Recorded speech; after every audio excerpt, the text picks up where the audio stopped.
ಶಾಸಕ ವಿನಯ್ ಕುಲಕರ್ಣಿಗೆ ಜೀವಾವಧಿ.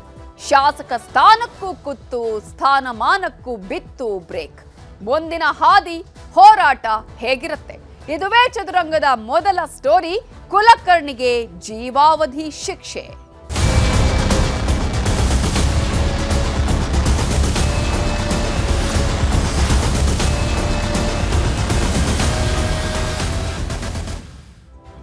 ಯೋಗೇಶ್ ಗೌಡರ್ ಕೊಲೆ ತೀರ್ಪಿನಲ್ಲಿ ಈಗಾಗಲೇ ಕಾಂಗ್ರೆಸ್ ಶಾಸಕ ವಿನಯ್ ಕುಲಕರ್ಣಿ ಜೋಶಿ ಮಾತ್ರ ಅಲ್ಲ, ಜೀವಾವಧಿ ಶಿಕ್ಷೆಗೂ ಕೂಡ ಈಗ ಒಳಪಟ್ಟಿದ್ದಾರೆ. ಯೋಗೇಶ್ ಗೌಡರ್ ಕೊಲೆ ಕೇಸ್ಗೆ ಸಂಬಂಧಪಟ್ಟ ಹಾಗೆ 16 ಆರೋಪಿಗಳಿಗೆ ಜೀವಾವಧಿ ಶಿಕ್ಷೆಯನ್ನ ವಿಧಿಸಲಾಗಿದೆ. ಒಬ್ಬ ಅಪರಾಧಿಗೆ ಮಾತ್ರ 7 ವರ್ಷಗಳ ಶಿಕ್ಷೆಯನ್ನ ವಿಧಿಸಲಾಗಿದೆ. ಯೋಗೇಶ್ ಗೌಡರ್ ಕೊಲೆ ಪ್ರಕರಣಕ್ಕೆ ಸಂಬಂಧಪಟ್ಟ ಹಾಗೆ ನಿನ್ನೆ ನಿರೀಕ್ಷೆ ಇತ್ತು ಎಷ್ಟರ ಮಟ್ಟಿಗೆ ಇವರಿಗೆ ಶಿಕ್ಷೆ ಪ್ರಮಾಣ ಆಗತ್ತೆ ಅಂತ ಹೇಳಿ. ಅದು ಇವತ್ತಿಗೆ ಮುಂದೂಡಿಕೆ ಆಯಿತು. ಇವತ್ತು 2 ಬಾರಿ ಮತ್ತೆ ಮುಂದೂಡಿಕೆ ಆದ ಬಳಿಕ ಇದೀಗ ಕೊನೆಗೂ ಶಿಕ್ಷೆಯ ಪ್ರಮಾಣ ಪ್ರಕಟ ಆಗಿದೆ. ಈ ಪ್ರಕರಣದಲ್ಲಿ ಶಾಸಕ ವಿನಯ್ ಕುಲಕರ್ಣಿಗೆ ಜೀವಾವಧಿ ಶಿಕ್ಷೆಯಾಗಿದೆ. ಕುಲಕರ್ಣಿಗೆ ಜೀವಾವಧಿ ಶಿಕ್ಷೆಯನ್ನ ವಿಧಿಸಿ ಜನಪ್ರತಿನಿಧಿಗಳ ವಿಶೇಷ ಕೋರ್ಟ್ ಆದೇಶವನ್ನ ಮಾಡಿದೆ. ಈ ಸಂದರ್ಭದಲ್ಲಿ ಅಲ್ಲೇ ಕಣ್ಣೀರು ಹಾಕಿದ್ದಾರೆ ಶಾಸಕ ವಿನಯ್ ಕುಲಕರ್ಣಿ. ಈಗಾಗಲೇ ಅವರು 3ನೇ ಬಾರಿಗೆ ಈ ಪ್ರಕರಣದಲ್ಲಿ ಜೈಲು ಪಾಲಾಗಿರೋದು. ಈ ಸಲ ಟ್ರಯಲ್ ಎಲ್ಲ ನಡೆದು ತೀರ್ಪು ಹೊರಬಿದ್ದು ದೋಷಿ ಅನ್ನೋದು ಸಾಬೀತಾದ ಬಳಿಕ ಇದೀಗ ಈ ಪ್ರಕರಣದಲ್ಲಿ ಶಿಕ್ಷೆಯ ಪ್ರಮಾಣ ಪ್ರಕಟ ಆಗಿದೆ. ನಿನ್ನೆ ಎಲ್ಲಾ ಅಪರಾಧಿಗಳು ಕೂಡ ನ್ಯಾಯಾಧೀಶರಲ್ಲಿ ಮನವಿಯನ್ನ ಮಾಡಿಕೊಂಡ್ರು, ನಮಗೆ ಶಿಕ್ಷೆಯ ಪ್ರಮಾಣ ಕಡಿಮೆ ಮಾಡಿ ಅಂತ ಹೇಳಿ. ಆದರೆ ಜೀವಾವಧಿ ಶಿಕ್ಷೆಯನ್ನ ಇದೀಗ ವಿಧಿಸಲಾಗಿದೆ. ಶಾಸಕ ವಿನಯ್ ಕುಲಕರ್ಣಿ ಸೇರಿದಂತೆ 16 ಅಪರಾಧಿಗಳು ಕೂಡ ಜೀವಾವಧಿ ಶಿಕ್ಷೆಗೆ ಒಳಪಟ್ಟಿದ್ದಾರೆ. ಹಾಗಾದ್ರೆ ಕುಲಕರ್ಣಿಗೆ ಜೀವಾವಧಿ ಶಿಕ್ಷೆಯಾಗಿದೆ. ಮುಂದೆ ಏನು, ಯಾವ ಕಾರಣಕ್ಕಾಗಿ ಜೀವಾವಧಿ ಶಿಕ್ಷೆಯನ್ನ ವಿಧಿಸಲಾಗಿದೆ, ಮುಂದಿನ ಹೋರಾಟ ಹೇಗಿರತ್ತೆ ಅಂತ ನಾವು ನೋಡ್ತಾ ಹೋಗೋದಾದ್ರೆ, ಕಾಂಗ್ರೆಸ್ ಶಾಸಕ ವಿನಯ್ ಕುಲಕರ್ಣಿಗೆ ಯೋಗೇಶ್ ಗೌಡರ್ ಕೊಲೆ ಪ್ರಕರಣದಲ್ಲಿ ಇದೀಗ ಕೋರ್ಟ್ ಜೀವಾವಧಿ ಶಿಕ್ಷೆಯನ್ನ ವಿಧಿಸಿ ತೀರ್ಪನ್ನ ಕೊಟ್ಟಿದೆ. ಈ ಆದೇಶವನ್ನ ಹೊರಡಿಸಿದೆ. ಈ ಒಂದು ಜೀವಾವಧಿ ಶಿಕ್ಷೆಯ ಪ್ರಕರಣವನ್ನ ನಾವು ಗಮನಿಸ್ತಾ ಹೋಗೋದಾದ್ರೆ, ಯೋಗೇಶ್ ಗೌಡ ಅವರನ್ನ 2016ರ ಜೂನ್ನಲ್ಲಿ ಕೊಲೆ ಮಾಡಿದ ಪ್ರಕರಣದಲ್ಲಿ ಇವರ ಪ್ರಭಾವವನ್ನು ಬಳಸಿದ್ದು, ಒಳಸಂಚು ಮಾಡಿದ್ದು, ಅಷ್ಟು ಮಾತ್ರ ಅಲ್ಲ, ಈ ಪ್ರಕರಣದಲ್ಲಿ ಸಾಕ್ಷ್ಯವನ್ನ ನಾಶ ಮಾಡೋದಕ್ಕೆ ಪ್ರಯತ್ನ ಪಟ್ಟಿರುವ ವಿಚಾರವೂ ಕೂಡ ಇದರಲ್ಲಿ ಇದೆ. ಈ ಹಿನ್ನೆಲೆಯಲ್ಲಿ ಜನಪ್ರತಿನಿಧಿಗಳ ವಿಶೇಷ ಕೋರ್ಟ್ ಇದೀಗ ಆದೇಶವನ್ನ ಕೊಟ್ಟಿದೆ. ಈ ಆದೇಶದ ಪ್ರಕಾರ ವಿನಯ್ ಕುಲಕರ್ಣಿಗೆ ಜೀವಾವಧಿ ಶಿಕ್ಷೆಯನ್ನ ವಿಧಿಸಿ ಆದೇಶವನ್ನ ಹೊರಡಿಸಿದೆ. ಈ ಸಂದರ್ಭದಲ್ಲಿ ವಿನಯ್ ಕುಲಕರ್ಣಿ ಕೋರ್ಟ್ನಲ್ಲಿ ಕಣ್ಣೀರನ್ನ ಹಾಕಿರುವಂತಹ ಘಟನೆ ಕೂಡ ಅಲ್ಲಿ ನಡೆದಿದೆ. ಕಾರಣ ಮೊನ್ನೆಯಿಂದಲೂ ಕೂಡ ಸಾಕಷ್ಟು ರೀತಿಯ ಒಂದು ರೀತಿಯ ಆತಂಕ ಇದ್ದೇ ಇತ್ತು. ನಿನ್ನೆ ಕೂಡ ಅವರ ವಕೀಲರು ಸಾಕಷ್ಟು ರೀತಿಯಾಗಿ ಮನವಿಯನ್ನ ನ್ಯಾಯಾಧೀಶರ ಬಳಿ ಮಾಡಿಕೊಂಡ್ರು. ಇದೀಗ ಈ ಪ್ರಕರಣದಲ್ಲಿ 16 ಅಪರಾಧಿಗಳಿಗೂ ಕೂಡ ಜೀವಾವಧಿ ಶಿಕ್ಷೆಯನ್ನ ವಿಧಿಸಿ ನ್ಯಾಯಮೂರ್ತಿ ಸಂತೋಷ್ ಗಜಾನನ ಭಟ್ ಅವರು ಆದೇಶವನ್ನ ಹೊರಡಿಸಿದ್ದಾರೆ.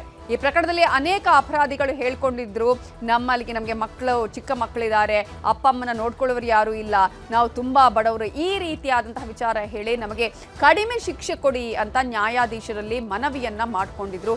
ಆದರೆ ಈ ಪ್ರಕರಣದಲ್ಲಿ 16 ಅಪರಾಧಿಗಳಿಗೆ ಜೀವಾವಧಿ ಶಿಕ್ಷೆ. ಆದರೆ ಈ ಪ್ರಕರಣದ 19ನೇ ಆರೋಪಿ ಚನ್ನಕೇಶವ್ಗೆ 7 ವರ್ಷಗಳ ಜೈಲು ಶಿಕ್ಷೆಯನ್ನ ವಿಧಿಸಲಾಗಿದೆ.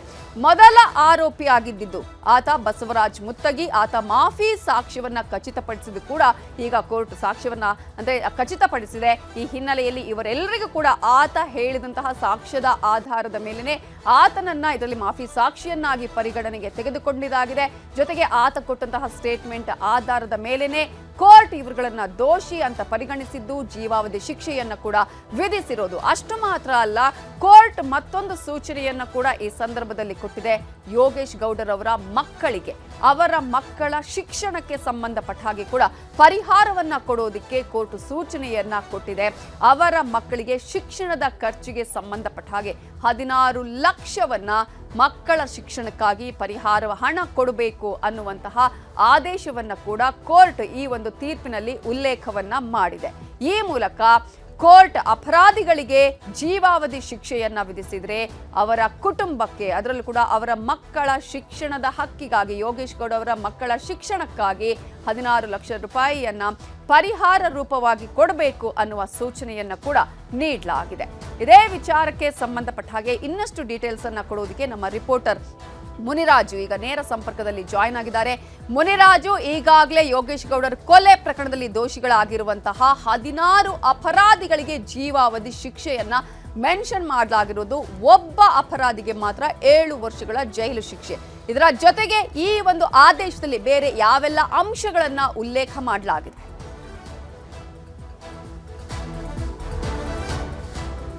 ಯೋಗೇಶ್ ಗೌಡ ಕೊಲೆ ಪ್ರಕರಣ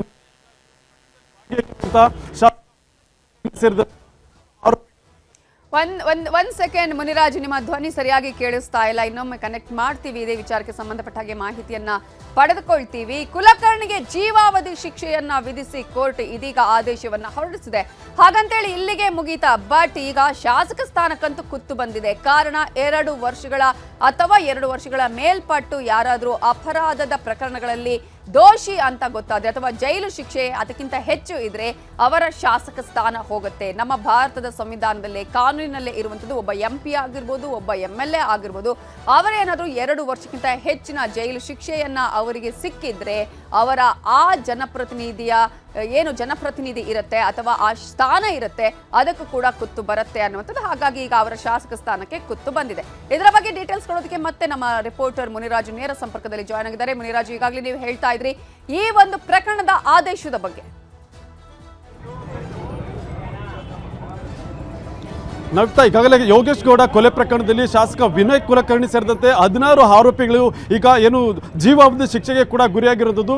ಇವತ್ತು ಜನಪ್ರತಿನಿಧಿಗಳ ವಿಶೇಷ ನ್ಯಾಯಾಲಯ ಈ ಒಂದು ಮಹತ್ವದ ತೀರ್ಪನ್ನು ಕೂಡ ಕೊಟ್ಟಿದೆ. ಏನು ಈ ಒಂದು ಪ್ರಕರಣದಲ್ಲಿ ವಿನಯ್ ಕುಲಕರ್ಣಿ ಸೇರಿದಂತೆ 16 ಮಂದಿ ಏನಿದ್ರೆ ಇವರು ನೇರವಾಗಿ ಕೊಲೆ ಪ್ರಕರಣದಲ್ಲಿ ಭಾಗಿಯಾಗಿದ್ದಾರೆ. ಆದ್ದರಿಂದ ಅವರ ವಿರುದ್ಧ IPC ಸೆಕ್ಷನ್ 302 ಮತ್ತೆ ಸಾಕ್ಷಿ ನಾಶ ಹಾಗೂ ಅಪರಾಧಿಕ ಒಳಸಂಚು ರೂಪಿಸಿದಂಥ ಒಂದು ಗಂಭೀರ ಆರೋಪಗಳನ್ನು ಕೂಡ ಅವರು ಎದುರಿಸಿದ್ರು. ಮತ್ತೆ ಇದೇ ವೇಳೆ ಅಂದಿನ ಪೊಲೀಸ್ ಅಧಿಕಾರಿಗಳನ್ನು ಕೂಡ ದುರ್ಬಳಕೆ ಮಾಡಿಕೊಂಡು ತನಿಖಾಧಿಕಾರಿಯನ್ನು ಕೂಡ ದುರ್ಬಳಕೆ ಮಾಡಿಕೊಂಡು ಕಾನೂನಿನ ಒಂದು ಪ್ರಭಾವವನ್ನು ಕೂಡ ಬೀರಿದ್ದಾರೆ ಅಂತೇಳಿ ಒಂದು ಆರೋಪ ಕೂಡ ಕೇಳಿ ಬಂದಿತ್ತು. ಈ ಎಲ್ಲ ಆರೋಪಗಳ ಒಂದು ಆಧಾರದ ಮೇಲೆ ಈಗ ಅವರಿಗೆ ಶಿಕ್ಷೆ ಪ್ರಮಾಣ ಕೂಡ ಪ್ರಕಟ ಆಗಿದೆ. ಜೀವಾವಧಿ ಶಿಕ್ಷೆಗೆ ಈಗ ವಿನಯ್ ಕುಲಕರ್ಣಿ ಕೂಡ ಒಂದು ಏನು ಗುರಿಯಾಗಿರೋದ್ರಿಂದ ಈಗ ಅವರ ಶಾಸಕ ಸ್ಥಾನಕ್ಕೂ ಕೂಡ ಒಂದು ಕುತ್ತು ಬರುವಂಥದ್ದು ಕೂಡ ಈಗ ಹೆಚ್ಚಾಗಿದೆ. ಯಾಕಂದ್ರೆ ಈ ಒಂದು ಕೊಲೆ ಪ್ರಕರಣದಲ್ಲಿ ಅವರು ನೇರವಾಗಿ ಭಾಗಿಯಾಗಲೇದೇ ಇದ್ರು, ಒಳಸಂಚನ್ನ ರೂಪಿಸಿ ಈ ಒಂದು ಕೊಲೆಗೆ ಅವರು ನೇರವಾಗಿ ಕಾರಣ ಆಗಿದ್ದಾರೆ ಅಂತೇಳಿ ಸಾಕಷ್ಟು ಸಾಕ್ಷಿಗಳನ್ನ ಕೂಡ ಈಗ CBI ಅಧಿಕಾರಿಗಳು ತಮ್ಮ ಚಾರ್ಜ್ ಶೀಟ್ ನಲ್ಲಿ ಉಲ್ಲೇಖ ಮಾಡಿದ್ರು. ಆದ್ರೆ ಈಗ ಎಲ್ಲಾ ಸಾಕ್ಷಿಗಳನ್ನ ಮುನಿರಾಜು ಇದರ ಬಗ್ಗೆ ಮಾಹಿತಿಯನ್ನ ಪಡ್ಕೊಳ್ತೀನಿ. ಸುಪ್ರೀಂ ಕೋರ್ಟ್ ನ ವಕೀಲರಾಗಿರುವಂತಹ ಸಂಗೀತ ಮೇಣಗಿ ಅವರು ನಮ್ಮ ಜೊತೆ ಈಗ ಫೋನ್ ಸಂಪರ್ಕದಲ್ಲಿ ಜಾಯ್ನ್ ಆಗಿದ್ದಾರೆ. ನಮಸ್ತೆ ಸರ್. ನಮಸ್ಕಾರ. ಇಂತಹ ಪ್ರಕರಣಗಳಲ್ಲಿ ಈ ಒಂದು ಶಿಕ್ಷೆಯ ಪ್ರಮಾಣ ನಿರೀಕ್ಷಿತಾನ ಹೇಗೆ? ಅಲ್ಲ, ಕನ್ವಿಕ್ಷನ್ ಆಗ್ಬೇಕಾದಾಗನೇ ಕೆಲವೊಂದು ಪ್ರೊವಿಷನ್ಸ್ ಕೆಳಗಡೆ ಕನ್ವಿಕ್ಷನ್ ಮಾಡಿದ್ರು. ಅದರಲ್ಲಿ 302 ಇತ್ತು, 120B ಇತ್ತು, ಮತ್ತು ಬೇರೆ ಬೇರೆ ಸೆಕ್ಷನ್ಗಳು ಬಹಳ ಗಂಭೀರವಾದ ಆರೋಪಗಳಿತ್ತು. ಸಾಕ್ಷಿ ನಾಶಕ್ಕೆ ಪ್ರಯತ್ನ ಮಾಡಿರೋದಾಗ್ಲಿ ಅಥವಾ ಗವರ್ಮೆಂಟ್ ಮಷಿನರಿನ ಯೂಸ್ ಮಾಡಿ ಯಾವ ರೀತಿ ಇದನ್ನ ತಿರುಚಕ್ ಪ್ರಯತ್ನ ಮಾಡಿದ್ರು ಅನ್ನೋದನ್ನು ಕೂಡ ಅದ್ರ ಬಗ್ಗೆ ಉಲ್ಲೇಖ ಆಗಿತ್ತು. ಮತ್ತೆ ಕೇಸ್ ನಡೆದಾಗ ಸಾಕ್ಷಿಗಳ ಮೇಲೆ ಪ್ರಭಾವ ಬೀರಕ್ ಪ್ರಯತ್ನ ಮಾಡಿದ್ರ ಬಗ್ಗೆ ಅದು ಮ್ಯಾಟರ್ ಸುಪ್ರೀಂ ಕೋರ್ಟ್ ವರೆಗೆ ಹೋಗಿತ್ತು. ಹೀಗಿದ್ದಾಗ ಇದರಲ್ಲಿ ಸಾಕಷ್ಟು ಬೆಳವಣಿಗೆಗಳು ಯಾವಾಗಲೇ ಕಂಡು ಬಂದಾಗ ಅದಕ್ಕೆ ಸಂಬಂಧಪಟ್ಟಂತ ದಾಖಲೆಗಳು ಮತ್ತು ಅದಕ್ಕೆ ಸಾಕ್ಷಿಗಳಿದ್ದಾಗ ಅದನ್ನೆಲ್ಲವನ್ನ ಆಧರಿಸಿ ಕೋರ್ಟ್ ಜಜ್ಮೆಂಟ್ ಅನ್ನು ಕೊಟ್ಟಿತ್ತು ಮೊನ್ನೆ ಕನ್ವಿಕ್ಷನ್ಗೆ. ಕನ್ವಿಕ್ಷನ್ ಮಾಡಿರುವಂತಹ ಸೆಕ್ಷನ್ಗಳ ವಿಚಾರದಲ್ಲಿ ಅಥವಾ ಲೆಕ್ಕಾಚಾರದಲ್ಲಿ ನೋಡೋದಾದ್ರೆ imprisonment for life was minimum punishment which could be avoided by the court. ಅದು ಮಿನಿಮಮ್ ಪನಿಷ್ಮೆಂಟ್, ಅದರಲ್ಲಿ imprisonment for life. Maximum punishment ಅಂದ್ರೆ ಡೆತ್ ಪೆನಾಲ್ಟಿ ಇಲ್ಲದೆ ಇರೋದ್ರಿಂದ ರೇವೆಸ್ಟ್ ಆಫ್ ರೇಪ್ ಕೇಸ್ ನಲ್ಲಿ ಮ್ಯಾಕ್ಸಿಮಮ್ ಪನಿಷ್ಮೆಂಟ್ ಅಂದ್ರೆ ಡೆತ್ ಪೆನಾಲ್ಟಿ ಇತ್ತು ಮುಂಚೆ. ಸದ್ಯಕ್ಕೆ ಅದು ಇಲ್ಲದೆ ಇರೋ ಪಕ್ಷದಲ್ಲಿ imprisonment for the reminder term ಅಥವಾ ರಿಮೈಂಡರ್ ಲೈಫ್ ಅಂತ ಕೊಡ್ತಾರೆ. ಅವರ ಜೀವನ ಇರುವವರೆಗೂ ಕೂಡ ಅವರ ಜೀವನ ಪೂರ್ತಿ ಸೆರೆಮನೆಯಲ್ಲೇ ಕಳಿಬೇಕು ಅನ್ನೋದು ರಿಮೈಂಡರ್ ಆಫ್ ಟರ್ಮ್ ಅನ್ನೋದ್ರ ವಿಚಾರ. ಈಗ ಈ ಪ್ರಕರಣ ಮ್ಯಾಕ್ಸಿಮಮ್ ಪನಿಷ್ಮೆಂಟ್ ಹೇಳಿ. ಬಟ್ ಈ ಕೇಸ್ ನಲ್ಲಿ ಇಂಪ್ರಿಸನ್ಮೆಂಟ್ ಫಾರ್ ಲೈಫ್ ಅಂತೂ ಆಗೋದೇನೆ ಆ ಸೆಕ್ಷನ್ ಗಳ ಪ್ರಕಾರ. ಆದ್ರೆ 14 years ಮಾತ್ರ ಆಗಿದೆಯಾ ಅಂದ್ರೆ ದಟ್ಸ್ ಮಿನಿಮಮ್ ಪನಿಷ್ಮೆಂಟ್. 14 ಇಯರ್ಸ್ ಆಗಿದೆಯಾ ಅಥವಾ whether it has been extended for further period, ಎಷ್ಟು ವರ್ಷದವರೆಗೆ ಅನ್ನೋದನ್ನ ಇನ್ನೂ ಸ್ಪಷ್ಟತೆ ಸಿಕ್ಕಿಲ್ಲ. ಮಾಧ್ಯಮಗಳಲ್ಲೂ ಕೂಡ ಅದರ ಬಗ್ಗೆ ಸ್ಪಷ್ಟತೆ ಇಲ್ಲ. ಹಾಗಿದ್ದಾಗ minimum expected punishment is 14 years, that is imprisonment for life, ಜೀವಾವಧಿ ಶಿಕ್ಷೆ ಅಂತ ನಾವು ಹೇಳ್ಬೋದು.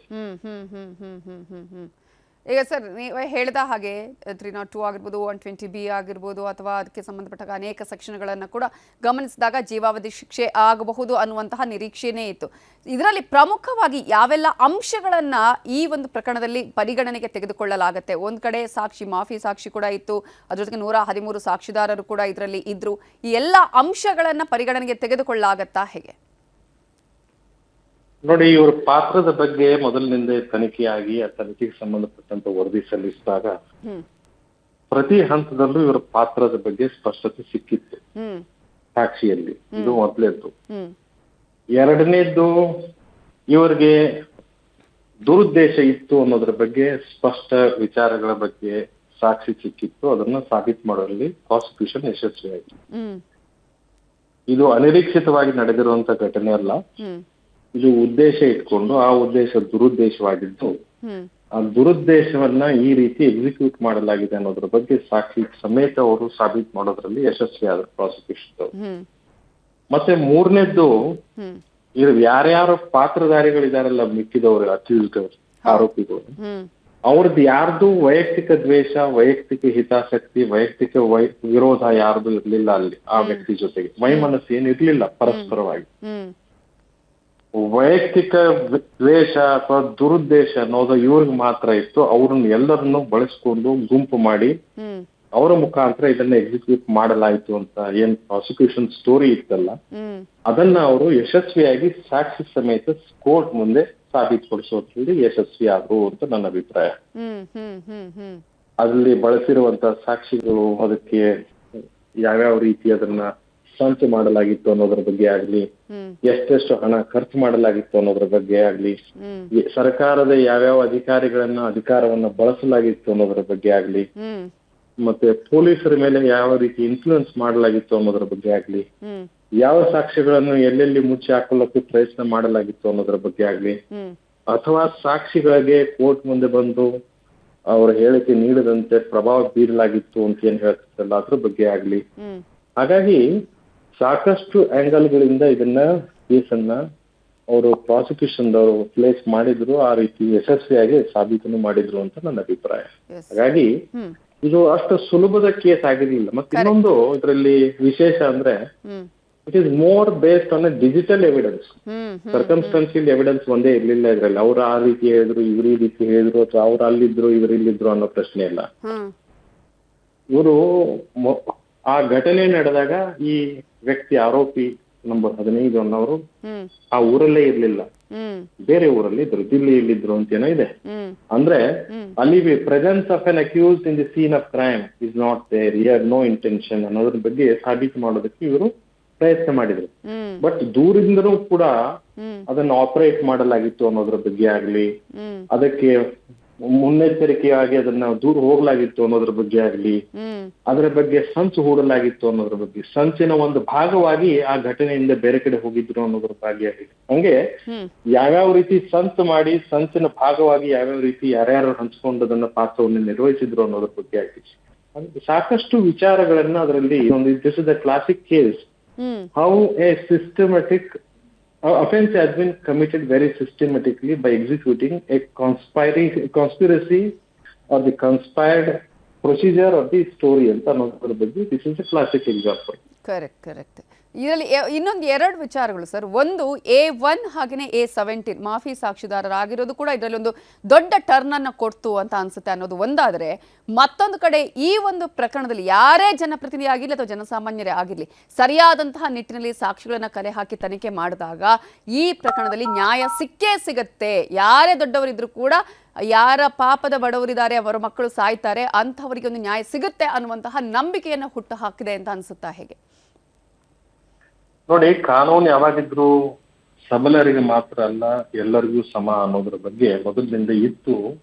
ಆದ್ರೆ ಸಬಲರು ಅನ್ನೋರು ಏನ್ ಮಾಡ್ತಿದ್ರು ಅಂದ್ರೆ ಸಾಕಷ್ಟು ಸಮರ್ಥ, ಶಕ್ತಿಶಾಲಿ, ಬುದ್ಧಿವಂತ ವಕೀಲರನ್ನ ಎಂಗೇಜ್ ಮಾಡಿ ತರತರದ ಕಾನೂನು ವಾದಗಳನ್ನ ಮಂಡಿಸಿ ಹ್ಮ್ ಯಶಸ್ವಿಯಾಗಿದ್ದು ಸಾಕಷ್ಟು ಉದಾಹರಣೆಗಳು ಇದಾವೆ.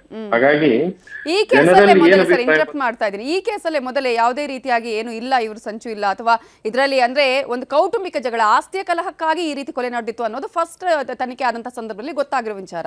ಆ ನಂತರ ಸಿಬಿಐಗೆ ಹೋಗಿರೋದಲ್ವಾ ಅಂತ ಹೇಳಿದ್ದು. ಅಲ್ಲ, ಆ ರೀತಿ ಬಿಂಬಿಸಲಾಗಿತ್ತು. ಹ್ಮ್ ಆದ್ರೆ ತನಿಖೆ ಆದ ನಂತರ ಅದು ಬಂದಿದ್ರಲ್ಲಿ ಬೇರೆ.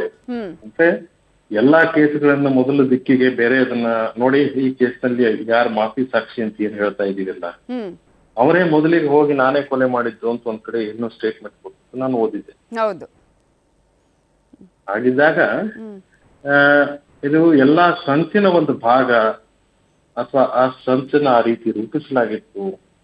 ಆ ತನಿಖೆಯ ದಿಕ್ಕನ್ನ ತಪ್ಪಿಸೋದಕ್ಕೆ, ಬದಲಾಯಿಸೋದಕ್ಕೆ ಈ ರೀತಿ ಒಂದು ಸಂಚು ಹಾಕಲಾಗಿತ್ತು ಅನ್ನೋದ್ರ ಬಗ್ಗೆ ಅದು ಪ್ರಾಸಿಕ್ಯೂಷನ್ ಏನ್ ಹೇಳ್ತಾ ಇತ್ತಲ್ಲ ಅದನ್ನ ಅದು ಸಾಬೀತು ಮಾಡೋದು ಯಶಸ್ವಿ ಆಯ್ತು.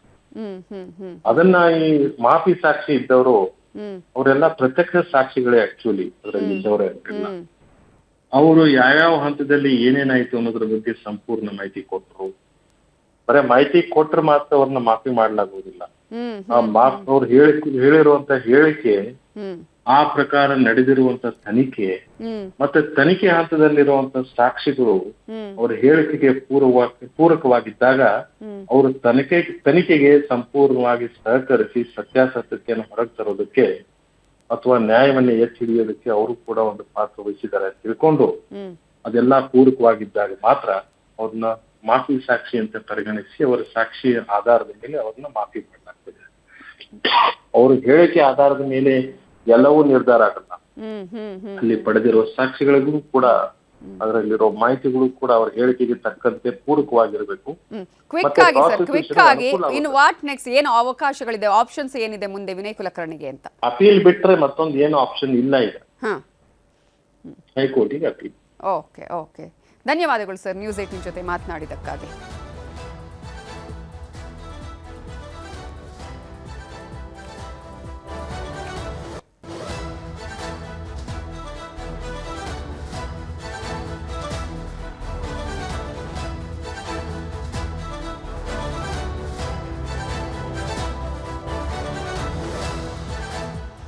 ಇನ್ನು ಚದುರಂಗದ ಎರಡನೇ ಸ್ಟೋರಿಯನ್ನ ನೋಡೋಣ.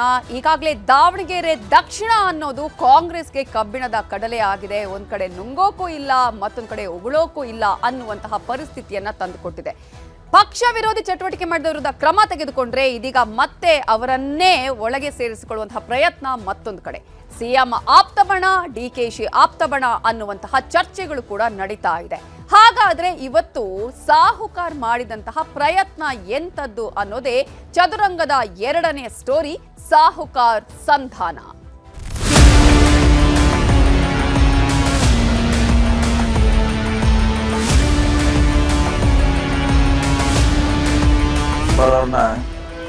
ಪಕ್ಷದವರ ಹಾಕಿ ನಿಜ ಮತ್ತೆ ವಾಪಸ್ ಒಂದು ಸರಿ ಮಾಡುವಂತ ಪ್ರಯತ್ನ ಮಾಡಿ. ಪಾರ್ಟಿ ಏನ್ ಹೇಳ್ತದೆ, ಪಾರ್ಟಿಗೆ ತಂದೆ ಆದಂತ ವರದಿ ಇದೆ, ಡೆಲ್ಲಿಯವ್ರ ಪರ್ಮಿಷನ್ ಇದೆ, ಡೆಲ್ಲಿಯವರು ನಮ್ಗೆ ಸೂಚನೆ ಕೊಡೋದು ನಾವೇನಾಗೆಲ್ಲ ಮಾಡಕ್ಕಾಗಲ್ಲ. ಯಾರೆಲ್ಲ ಸಿದ್ದರಾಮಯ್ಯವ್ರ ಪರ ಇದಾರೆ ಅಂತವ್ರನ್ನ ಟಾರ್ಗೆಟ್ ಮಾಡ್ತಾ ಇರ್ತಕ್ಕಂಥದ್ದು ಅಂತ ಹೇಳಿ ಜನ ಮಾತಾಡ್ತಾರೆ. ನನಗೆ ಯಾವ ಗುಂಪು ಇಲ್ಲ, 139 ನಂದೇ ಗುಂಪು, ಕಾಂಗ್ರೆಸ್ ಗುಂಪು.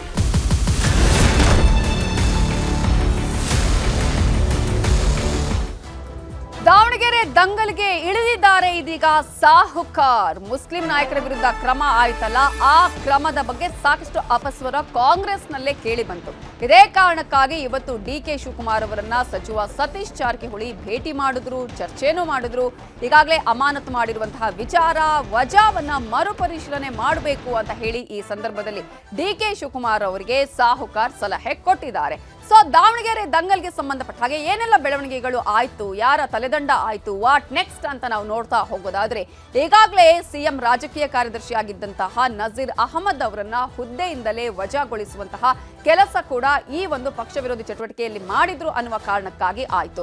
ಅಬ್ದುಲ್ ಜಬ್ಬಾರ್ ಅವರ ಕಾಂಗ್ರೆಸ್ನ ಪ್ರಾಥಮಿಕ ಸದಸ್ಯತ್ವವನ್ನೇ ರದ್ದುಗೊಳಿಸುವ ಕೆಲಸವನ್ನ ಕೂಡ ಆಗಿದ್ದು ಇದೇ ಒಂದು ಕಾಂಗ್ರೆಸ್ನ ಪಕ್ಷದಿಂದ. ಇನ್ನು ಜಮೀರ್ ಅಹಮದ್ ಖಾನ್ ಅವರ ವಿಚಾರದಲ್ಲಿ ಇನ್ನೂ ಕೂಡ ನೋಟಿಸ್ ಕೊಡ್ತಾರಾ ಇಲ್ವಾ, ಶಿಸ್ತು ಕ್ರಮ ಆಗತ್ತಾ ಇಲ್ವಾ ಅನ್ನುವಂತಹ ಪ್ರಶ್ನೆಗಳು ಹಾಗೆ ಇದೆ. ಉಳಿದ ಇಬ್ಬರಿಗೆ ಆದಂತಹ ಕ್ರಮಗಳು ಸಚಿವ ಜಮೀರ್ ಅಹಮದ್ ಖಾನ್ ಅವರಿಗೆ ಯಾಕಿಲ್ಲ ಅನ್ನುವಂತಹ ಪ್ರಶ್ನೆಯನ್ನ ಒಂದು ಬಣ ಕಾಂಗ್ರೆಸ್ನಲ್ಲಿ ಕೇಳ್ತಾ ಇದೆ. ಆದ್ರೆ ಇವೆಲ್ಲದರ ಮಧ್ಯೆ ಇದೀಗ ಸಾಹುಕಾರ್ ಸಂಧಾನವನ್ನ ಮಾಡ್ತಾ ಇದ್ದಾರೆ. ಕಾಂಗ್ರೆಸ್ನೊಳಗೆ ಪದೇ ಪದೇ ಟಾರ್ಗೆಟ್ ಆಗ್ತಾ ಇದ್ದಾರಾ ಸಿಎಂ ಆಪ್ತರು ಅನ್ನುವಂತಹ ಪ್ರಶ್ನೆಯನ್ನ ಸಿದ್ದರಾಮಯ್ಯವರ ಆಪ್ತರೇ ಕೇಳ್ತಾ ಇದ್ದಾರೆ. ಇಲ್ಲಿ ಸಚಿವ ಜಮೀರ್ ಅಹಮದ್ ಅವರ ಬೆಂಬಲಕ್ಕೆ ನಿಂತಿದ್ದಾರೆ ಸತೀಶ್ ಜಾರಕಿಹೊಳಿ ಅವರು.